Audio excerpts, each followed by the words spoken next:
Ya lo escuchó, le agradezco muchísimo al doctor Olivo que nos acompaña, el doctor Olivo Iglesias Guzmán, para platicar sobre un montón de temas ya acumulados. Está esto del INEGI, doctor, pero habíamos prometido también dar una buena repasada en justa dimensión al asunto de la viruela del mono.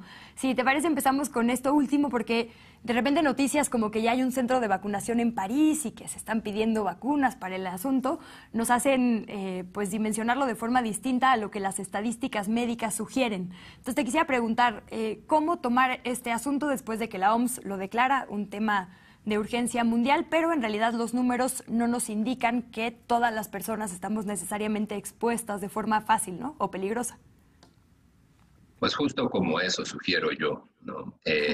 Asumir, acatar la recomendación de la Organización Mundial de la Salud de ponerle atención al asunto, de que cada gobierno, de que cada autoridad sanitaria en los distintos estados que conforman la Organización Mundial de la Salud, tome con seriedad el asunto, ¿no?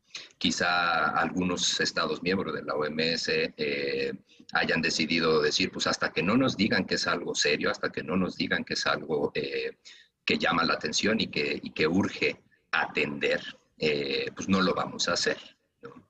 Y ojo también tomar en cuenta qué implica la atención. Es muy fácil asumir que atención quiera decir pónganse a vacunar a todo el mundo, ¿no? O vuelvan a confinar a sus poblaciones, o vuelvan a generar ciertos lineamientos, ciertas modificaciones en las dinámicas laborales, en las dinámicas académicas, en las dinámicas sociales para prevenir los contagios, ¿no?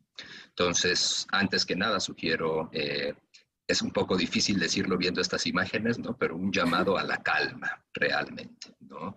Como bien lo dices, sí es una situación emergente, emergente del verbo emergir, no de que sea una emergencia sanitaria, no de que sea algo que está poniendo en riesgo la vida de muchas personas, ¿no? Sino de que está emergiendo una enfermedad que no habíamos visto de esta manera en el ser humano, pese a que había ya reportes de casos en humanos desde inicios del siglo XXI, ¿no? Incluso puede que desde antes no se hayan reportado, ¿no? Pero por lo menos en 2003 hubo brotes en Estados Unidos, ¿no?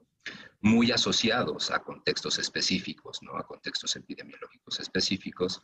Esta es la primera vez en la que estamos viendo brotes en países donde nunca había surgido y sin un antecedente epidemiológico, como lo llamo yo, una causa lógica, ¿no? Aparente. Entonces, sí es muy importante que se tome seriedad en el asunto, se comience a estudiar y se comience a generar información y conocimiento alrededor de esta enfermedad. Doctor, nos dice producción que andamos corriendo con los tiempos. Tuvimos hoy una entrevista un poco larga, entonces solo quisiera preguntarte, se hacen llamados, por ejemplo, a esto, ¿no? A la vacunación. ¿Quién tendría que ser vacunada o vacunado con prioridad, como pasa en las enfermedades? ¿Y qué podemos hacer, digamos, para cuidarnos desde la ciudadanía? ¿Qué hay que saber? ¿Qué prácticas no hay que quizá modificar durante estos tiempos?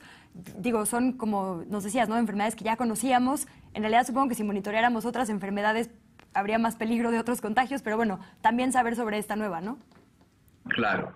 El tema de la vacunación, por ejemplo, es algo muy controversial. No existe como tal una vacuna específica contra la varicela, perdón, la viruela del mono, ¿no? Pero sí existen vacunas todavía contra la viruela humana. Esas vacunas contra la viruela humana han demostrado tener hasta un 85% de efectividad en la mitigación de la aparición de la enfermedad. Hasta el momento, las guías que hemos revisado sugieren la vacuna contra la viruela humana en personas que estuvieron en contacto directo y de riesgo con un caso ya confirmado de viruela del mono, siempre y cuando suceda la vacunación antes de los 3 días de la exposición. En mi experiencia personal he tenido contacto con contactos directos de casos confirmados en México desde antes de que surgieran las guías, desde antes de que se hiciera este llamado de la OMS a considerar la emergencia sanitaria, hablando de hace un par de meses quizá. Y esas personas que estuvieron en contacto directo con el caso confirmado estuvieron en seguimiento y estudio durante 21 días para determinar su riesgo de haberse contagiado. Ninguna persona se contagió, ¿no? En algún momento le preguntaba yo a la paciente con la que tenía contacto si se le había ofrecido la vacunación, por ejemplo. Me comentó que se les había mencionado que probablemente habría vacunación, pero a ninguno de los contactos se les vacunó por ausencia de riesgo epidemiológico. No es solamente el contexto de estuve con una persona que dio positivo y me vio directamente a los ojos, ¿ya me tengo que vacunar? No, realmente no. Entonces sucede el contagio después de un contacto muy estrecho con fluidos corporales, ¿no?, de la persona infectada. En ese sentido, se ha relacionado mucho el contagio de esta enfermedad a ciertas prácticas sexuales. Se está discutiendo desde hace más o menos 7, 8 años, se tiene en el radar que la vía sexual pueda ser una vía de transmisión de la enfermedad.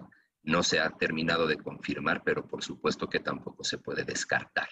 Entonces, sabiendo que el virus se aloja en fluidos corporales, yo sugiero a la población general el tener una práctica de distintos contextos, ¿no?, pero que mitigue la exposición a fluidos. Entonces, pues bueno, ahí esas son las sugerencias, ¿no? El uso del cubrebocas va a seguir, llegó para quedarse, lo dijimos desde el COVID. Acostumbrémonos a portar un cubrebocas, a traerlo en la bolsa siempre, ¿no?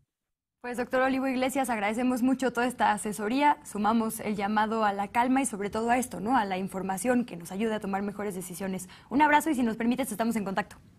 Claro que sí, con todo gusto, que estén muy bien. Igualmente, pausa y volvemos. La Octava Noticias con Luisa Cantú. Regresamos.